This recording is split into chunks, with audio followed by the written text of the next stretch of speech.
কেন তোর কি গেদু আমার মারি ভাই। কেন গেছো তোর মারি কে?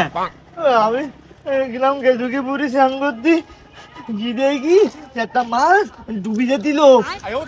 সেই মাছ আমি তুলি ডাঙার পরে থুইছি, তুলি মাছ খুশিতে পুরি আনন্দ করতেছে।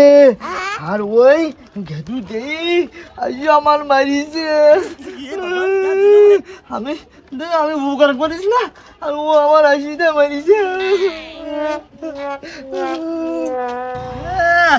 কান্দান মারতিছে ও তো ঠিক আছে, তো তো মায়ের কম হয়ে গেছে। শালা দূর আমার সামনে, দূর।